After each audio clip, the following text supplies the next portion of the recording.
Hello good morning बच्चों, welcome back in NIMS classes. बेटा मैं आपको आज इस वीडियो में DAV class 8 maths chapter number 4 direct and inverse variation इसकी वर्कशीट नंबर 2 के question number 1 with the all part and question number 2 complete कराने जा रही हूँ। तो चलिए देखते हैं क्वेश्चन नंबर 1 में क्या बोल रहे हैं। इन दी फॉलोइंग टेबल्स, ये जो टेबल आपको नीचे दिया हुआ है इसके अंदर ए एंड बी वेरी इनवर्सली। अब बेटा देखिए जो मैंने आपको बताया था, जो वर्कशीट नंबर 1 है वो डायरेक्ट वेरिएशन के ऊपर बेस्ड है, जो मैंने आपको कंप्लीट करा दी थी लास्ट वीडियो में, ठीक है, डे बिफोर यस्टरडे। अब बेटा ये जो वर्कशीट है ये किसके ऊपर है? Inverse variation. जैसे कि मैंने आपको इंट्रोडक्शन की वीडियो में पहले ही बता दिया था कि there are two kinds of variation, these are direct variation and inverse variation. Direct variation के बारे में हमने वर्कशीट नंबर 1 में 2 पढ़ा था, अब इनवर्स वेरिएशन के बारे में वर्कशीट नंबर 2 में पढ़ेंगे, ठीक है बेटा। तो यहाँ पर क्लियरली ये चीज मेंशन की गई है कि इस टेबल के अंदर ए एंड बी जो है इनवर्सली वेरी करते हैं, ठीक है। Fill in the missing values, तो आपको यहाँ पर जो वैल्यूज है वो पुट करनी है कि यहाँ पे मिसिंग वैल्यूज क्या आएंगी, ठीक है जी। तो हमें ये क्या दिया हुआ है, पहले सबसे हमें जो दिया होता है हम वो लिखते हैं। हमें दिया है it is given that a and be very inversely.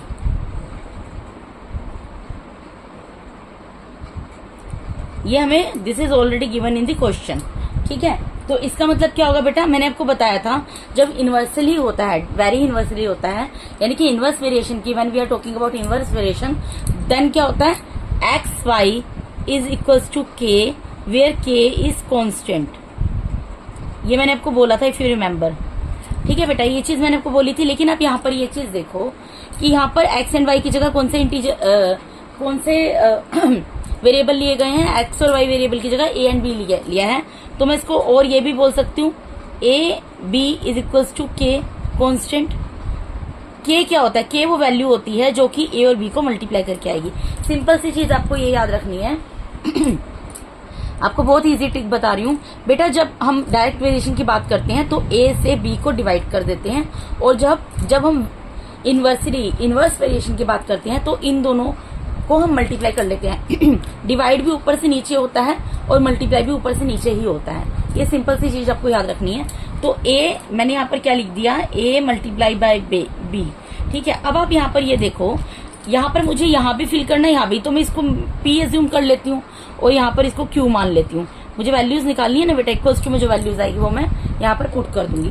तो सिंपल सी चीज है। मैंने आपको डायरेक्ट वेरिएशन के अंदर बताया था कि जो जिसमें दो वैल्यूज दी होती हैं उसको आपको लेना है। इसी तरीके से ए बी, जब हम ए और बी को मल्टीप्लाई करेंगे तो यहाँ तो मैं मल्टीप्लाई नहीं कर सकती, ए और बी की वैल्यू यहाँ पर है, ये भी ए एंड बी की वैल्यू है, ये भी ए और बी की वैल्यू है, ये भी ए और बी की वैल्यू है। तो यहाँ पर पहले मुझे क्या करना पड़ेगा, 7 मल्टीप्लाई बाय 8 ये करना पड़ेगा, यानी कि ए मल्टीप्लाई बाय बी मेरा क्या आ गया, ए मल्टीप्लाई बाय बी मेरा आ गया 56, ठीक है जी। अब इसी के बेस पे मैं बाकी क्वेश्चन को अपने सोल्व कर लूंगी इजीली। अब एक चीज देखो, ए और बी जो है मल्टीप्लाई करके मेरा कितना आया, 56 आया। तो ए और बी जो है, ये मैंने आपको क्या बोला है, के का मतलब क्या होता है, कांस्टेंट, यानी ए और बी को मल्टीप्लाई करके जो आएगा वही इन दोनों को मल्टीप्लाई करके आएगा, वही इन दोनों को मल्टीप्लाई करके आएगा, ठीक है ना। आंसर हमेशा ऑल द टाइम सेम रहेगा। तो यानी कि मैं ये p मल्टीप्लाई बाय 4 जो है, अब मैं सेकंड टाइम ए और बी को मल्टीप्लाई करती हूँ, इसको मैं किसके इक्वल लिख सकती हूँ, जो इन दोनों को मल्टीप्लाई करके आंसर आया उसके इक्वल लिख सकती हूँ ना, क्योंकि इसका आंसर इसके आंसर के इक्वल होगा और इसका आंसर इसके आंसर, मतलब तीनों के आंसर आपस में इक्वल होंगे, तीनों आपस में इक्वल हैं। A multiply by B equals to A multiply by B equals to A multiply by B, ठीक है। तो यानी कि मैंने जब इन दोनों को मल्टीप्लाई किया, जो मेरा 56 आया, यानी कि मैं p और 4 को जब मल्टीप्लाई करूंगी तो उसको 56 के इक्वल्स टू लिख सकती हूँ, क्योंकि ये दोनों वैल्यूज इक्वल हैं। इसी तरीके से यहाँ पर मैं 28 मल्टीप्लाई बाय क्यू करती हूँ, इसको मैं 56 के इक्वल लिख सकती हूँ, ठीक है बेटा। तो इक्वल्स टू लिख दिया। इससे क्या होगा, मुझे यहाँ पर किसकी वैल्यू निकालनी है, p की, तो मैं इजीली फाइंड आउट कर लूंगी। 56 अपॉन में डिवाइड में चला जाएगा 4। अब इसको कैंसिल कर दो अपने तरीके से, मैं 2 से कर देती हूँ, जैसे 2 2 जा 4, 2 8 जा 16, 2 2 जा 4, यहाँ 2 1 जा 2, 2 1 जा 2, 2 4 जा 8, यानी कि p की वैल्यू यहाँ पर क्या आ गई, 14।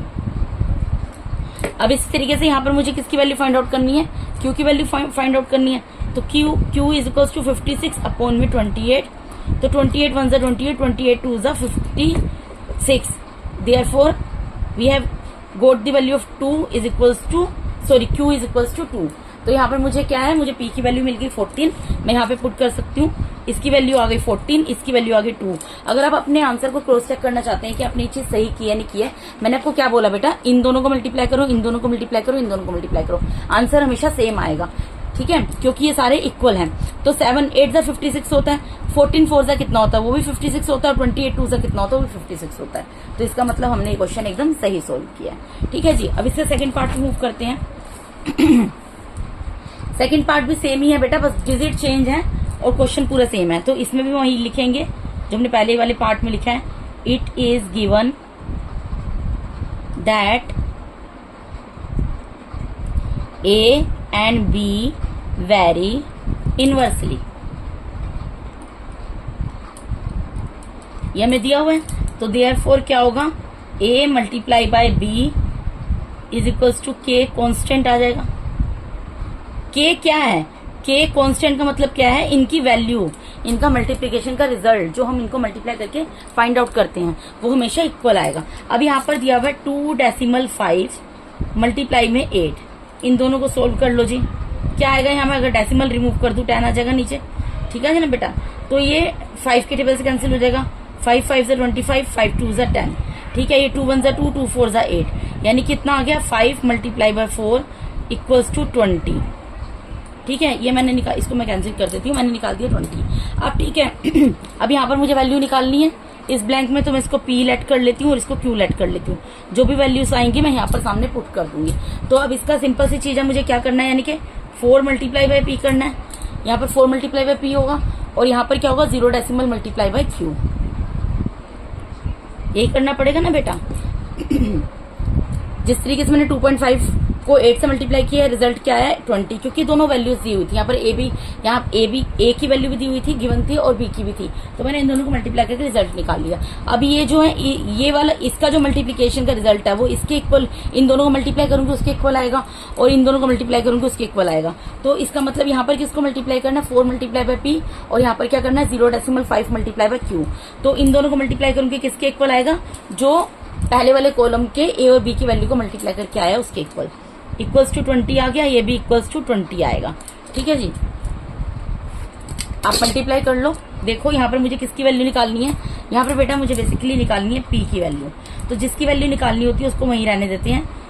राइट हैंड साइड में 20 दिया है, ये मल्टीप्लाई में डिवाइड में चला जाएगा। तो 4 1 4, 4 5 20, यानी P की वैल्यू क्या आ गई, देयरफॉर P की वैल्यू क्या आ गई बेटा, 5 आ गई। ठीक है, अब यहाँ पर इन दोनों को सोल्व कर लो। यहाँ पे डेसिमल अगर मैं रिमूव करती हूँ यहाँ से, तो डेसिमल के बाद कितनी डिजिट है, 1 डिजिट है, तो 1 0 उतर जाएगा। ठीक है, यानी 5/10 हो गया।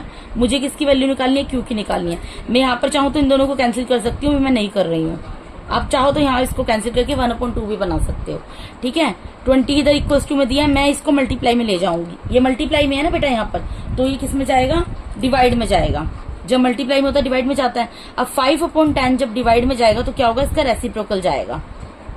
ठीक है, ये रैशनल नंबर एक दिया है ना मुझे, यहाँ पे 5/10 दिया, जहाँ पे न्यूमरेटर डिनोमिनेटर दोनों गिवन है।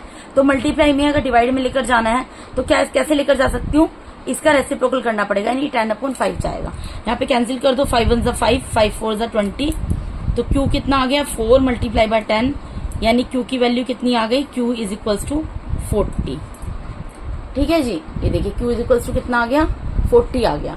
अब यहाँ पर आप पुट कर दो, P की वैल्यू आपकी 5 आई है और Q की वैल्यू 40 आई है। अब आप इनको मल्टीप्लाई करके देखोगे तो आपका सेम आंसर आएगा। ठीक है, डेसिमल वाले बेटा मुझे सोल्व करके दिखाने पड़ेंगे, आप इसको मल्टीप्लाई करके देखना, आपका आंसर 20 आएगा। 0.5 को 40 से मल्टीप्लाई, अगर आपको क्रॉस चेकिंग करनी है तो इसका आंसर भी 20 आएगा, और 4 को 5 से मल्टीप्लाई करोगे तो 20 आता ही है। ठीक है बेटा, तो यहाँ पर जो है आपका ये वाला क्वेश्चन भी खत्म हो गया, इसका सेकंड पार्ट। अब इसके थर्ड पार्ट में मूव करते हैं। ठीक है जी, थर्ड पार्ट भी सेम है, सिर्फ डिजिट चेंज है बेटा। यहाँ पर क्या दिया हुआ है, मैं यहाँ पर जो भी वैल्यू निकालनी है उसको P एज्यूम कर लेती हूँ और इसको Q एज्यूम कर लेती हूँ। इनकी जो वैल्यूज आएंगी मैं सामने लिख दूंगी। ठीक है, इसमें भी दिया हुआ है, it is given that A and B vary inversely. This is already given in the question as we all know. तो यहाँ पर इसका मतलब क्या है, therefore a multiply by b is equals to k, where k is constant. Constant मतलब value हमेशा एक जैसी रहेगी, कहीं पर भी चेंज नहीं होगी।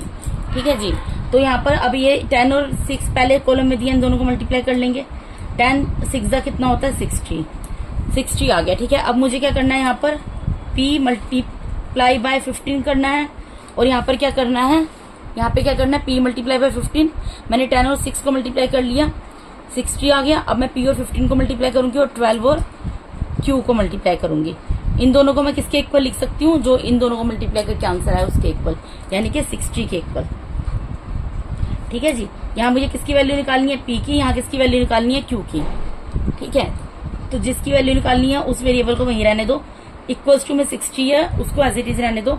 ये 15 मल्टीप्लाई में डिवाइड में चला जाएगा। 15 1 15, 15 4 60, यानी कि p की वैल्यू क्या आ गई, 4 आ गई।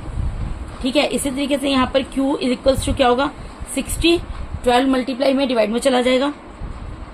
12 1 12, 12 5 60, यानी q की वैल्यू कितनी आ गई, यहाँ पर 5 आ गई।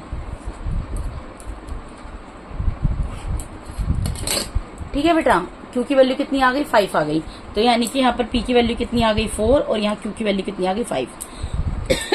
सॉरी, यहाँ क्रॉस मल्टीप्लाई करके देख सकते हो।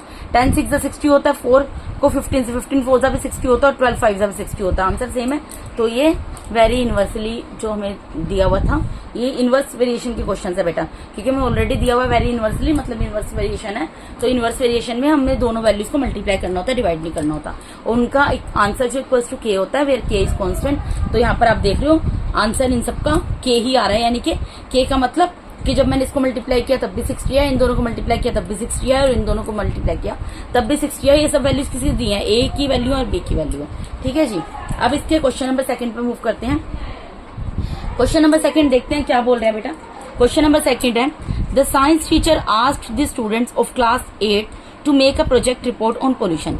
एक साइंस टीचर है, ठीक है, क्लास 8 की, वो स्टूडेंट्स को क्या कहती है कि उनको एक प्रोजेक्ट की रिपोर्ट बनानी है पोल्यूशन के ऊपर। When 10 students work on it, जब 10 बच्चे उस प्रोजेक्ट रिपोर्ट के ऊपर काम करते हैं, the work gets finished in 3 days, तो काम कितने दिन में खत्म हो जाता है, 3 दिन में खत्म हो जाता है। How many students are required so that the work finishes in 2 days? अगर मुझे उस काम को जो कि 3 दिन में खत्म होता है उसको 2 दिन में खत्म करना हो तो कितने स्टूडेंट्स की जरूरत होगी। क्वेश्चन को आप समझ गए। एक साइंस टीचर है, वो 8th क्लास की टीचर है, साइंस पढ़ाती है जो, उस टीचर ने अपने स्टूडेंट्स को बोला है कि उन स्टूडेंट्स को एक प्रोजेक्ट रिपोर्ट तैयार करनी है। टॉपिक दिया पोल्यूशन। जब अब 10 स्टूडेंट्स उस प्रोजेक्ट रिपोर्ट के ऊपर काम करते हैं तो वो उस काम को 3 दिन में खत्म करते हैं। अगर स्टूडेंट्स ये चाहते हैं कि वो उस काम को 2 दिन में खत्म कर ले तो कितने नंबर ऑफ स्टूडेंट्स की जरूरत पड़ेगी, ठीक है, इसको कंप्लीट करने के लिए। तो यहाँ पर नंबर ऑफ स्टूडेंट्स की बात थी, मैंने लिख दिया। नंबर ऑफ डेज की बात है, नंबर ऑफ स्टूडेंट्स है, नंबर ऑफ डेज की बात हो रही है, वो मैंने लिख दिया। ठीक है बेटा, अब आपको पहले कितने स्टूडेंट्स दिए हैं, 10 स्टूडेंट्स दिए हुए। 10 स्टूडेंट्स उस काम को कितने दिन में करते हैं, 3 डेज में करते हैं। ठीक है, अगर वो 2 डेज में करें तो कितने स्टूडेंट्स की जरूरत पड़ेगी। अब आपको सबसे पहले तो ये चेक करना आना चाहिए कि ये इनवर्स वेरिएशन है, डायरेक्ट वेरिएशन है। ठीक है, तो कैसे चेक करते हैं, मैंने आपको क्या बताया था। नंबर ऑफ डेज देखो यहाँ पर क्या हो रहे हैं, डिक्रीज हो रहे हैं। तो जब डिक्रीज होते हैं नंबर तो क्या होते हैं, एरो नीचे की तरफ चला जाता है। अब आप यहाँ पर ये चीज सोचो कि 3 दिन में 10 स्टूडेंट्स काम करते हैं, मतलब एक प्रोजेक्ट रिपोर्ट को कंप्लीट करने के लिए 3 दिन के अंदर, मतलब एक प्रोजेक्ट रिपोर्ट है जिसको 3 दिन में 10 स्टूडेंट्स कंप्लीट करते हैं। तो अगर उसको 2 दिन में कंप्लीट करना है, जो काम 10 बच्चों ने मिलकर 3 दिन में कंप्लीट किया, उसी काम को अगर 2 दिन में कंप्लीट करना है तो क्या 10 बच्चे उसको कर लेंगे, क्योंकि 10 बच्चों ने तो उस काम को मिलकर 3 दिन में खत्म किया।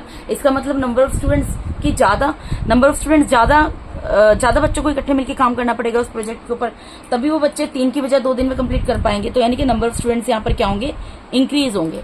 अब यहाँ पर आप देख सकते, ये बेटा एरो लगाना बुक में नहीं बताया है, मैं अपनी तरफ से आपको बताती हूँ ताकि आप इजीली क्वेश्चन को अंडरस्टैंड कर सकें।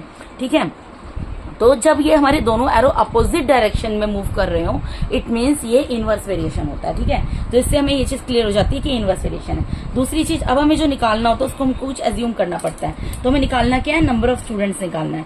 तो क्या हम लिख सकते हैं यहाँ पर, let number of students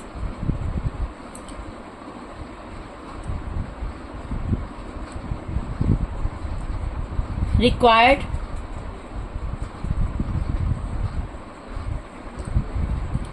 to finishes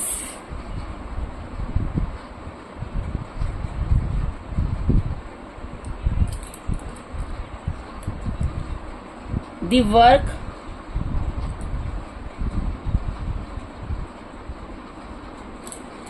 in 2 days, हमने ही मान लिया कि 2 दिन में जो काम है उसको खत्म करने के लिए कितने बच्चों की जरूरत होगी, x स्टूडेंट्स से निकालने हैं ना हमें, x नंबर ऑफ स्टूडेंट्स की जरूरत होगी। मैंने x लिख दिया, जो आंसर आएगा मैं इसकी वैल्यू यहाँ पुट कर दूंगी। ठीक है, अब सिंपल सी लाइन में जो हमें लिखनी होती है, it is a case of inverse variation. ये आपको पता चल गया किसका केस है, इनवर्स वेरिएशन का केस है, क्योंकि हमारे जो एरो है अपोजिट डायरेक्शन में जा रहे हैं। ठीक है, मैंने आपको ट्रिक बताई है जिससे आप इजीली क्वेश्चन को अंडरस्टैंड कर सकते हैं। आप समझ सकते हैं कि यहाँ पे डायरेक्ट वेरिएशन है या इनवर्स वेरिएशन है। ठीक है, तो एज, अब आप कॉमन सेंस सोचो, as the number of days decreases the number of students will increase, यही होगा। तो as the number of days decreases, then the number of students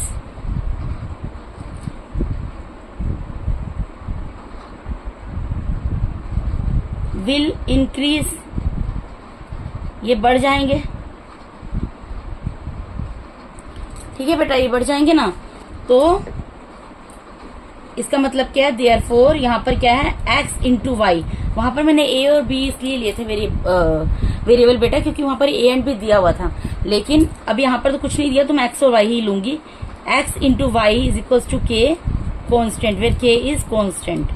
ठीक है, इसका मतलब क्या निकलता है, यहाँ पर क्या करना है, 10 मल्टीप्लाई बाय 3 करना है, x मल्टीप्लाई बाय 2 करना है। ठीक है, 10 multiply by 3 is equal to किसकी होगा, x मल्टीप्लाई बाय 2, यही मतलब है ना इसका। इक्वल्स टू में रखते हैं ना बेटा इन वैल्यूज को, क्योंकि इसका आंसर इसके आंसर के इक्वल आएगा, तो इक्वल्स टू में रख सकते हैं। तो 10, अब मैं क्या करूंगी, सिंपल सी चीज आपको बता देती हूँ। मैं भी यहाँ कुछ मल्टीप्लाई नहीं कर रही, जैसे मैं डिवाइड नहीं कर रही थी ना फर्स्ट वर्कशीट में, मल्टीप्लाई नहीं करूंगी। यहाँ पर मुझे x की वैल्यू निकालनी है, तो x को मैं इधर लिख सकती हूँ राइट हैंड साइड में, मैंने इसको उठाकर इधर लिख दिया, या मैं आपको एक स्टेप और करके दिखा सकती हूँ, और इसको मैं ये लिख सकती हूँ x multiply by 2 is equal to 10 multiply by 3, interchange कर सकती हूँ, इसको उधर लिया इसको उधर लिया, बस मैंने ये किया। अब मुझे यहाँ पर किसकी वैल्यू निकालनी है, x की, तो x अपनी जगह पर रहा, राइट हैंड साइड में क्या दिया हुआ, 10 मल्टीप्लाई बाय 3 अपॉन में ये 2 मल्टीप्लाई में डिवाइड में चला जाएगा। अब आप इसको कैंसिल कर लो, 2 1 जा 2, 2 5 जा 10, यानी 5 मल्टीप्लाई बाय 3, यानी कि x कितना आ गया बेटा, 15 आ गया। 15 क्या निकला है, स्टूडेंट्स। ठीक है, तो फाइनली आपका क्या निकल गया, ये देयरफॉर, या लिख दो hence 15 students required to finishes the work in 2 days। Project work लिख दो या वर्क लिख दो इन 2 days। आंसर, ठीक है बेटा, क्योंकि यहाँ पर क्या था, इन्होंने ये चीज बोली थी, अगर कोई प्रोजेक्ट है जो बनाना है पोल्यूशन के ऊपर, प्रोजेक्ट रिपोर्ट तैयार करनी है, अगर उसको 10 स्टूडेंट्स 3 डेज में करते हैं तो कितने स्टूडेंट्स उसको 2 डेज में कर देंगे। तो हमने वहां पर स्टूडेंट्स निकाल दिए, अगर 3 डेज में 10 स्टूडेंट्स उसको कंप्लीट करते हैं तो 2 डेज में नंबर ऑफ स्टूडेंट्स ज्यादा रिक्वायरमेंट होगी, तो नंबर ऑफ स्टूडेंट्स कितने निकल गए, 15। ठीक है बेटा, तो इसके साथ ही मैं इस वीडियो को खत्म करती हूँ। इस वीडियो में मैंने आपको DAV class 8 maths chapter number 4 direct and inverse variation, उसकी वर्कशीट नंबर 2 का question number 1 with all parts and question number 2 पूरा कंप्लीट करा दिया बेटा। अगर आप मेरे चैनल पे नए हैं तो काइंडली मेरे वीडियोस को, मेरे चैनल को सब्सक्राइब कीजिए। अगर आप लोगों को मेरा टीचिंग मेथड अच्छा लगता है तो मेरे वीडियोस को ज्यादा से लाइक कीजिए और अपने फ्रेंड्स के साथ शेयर कीजिए। अगर आप लोगों को किस तरीके का कोई डाउट है तो अपने डाउट को आप कमेंट बॉक्स में क्वेरी के रूप में पुट कर सकते हैं, मैं उसको डेफिनेटली सॉल्व करूंगी। And once again thank you so much for watching my YouTube videos बेटा, thank you so much, God bless all of you.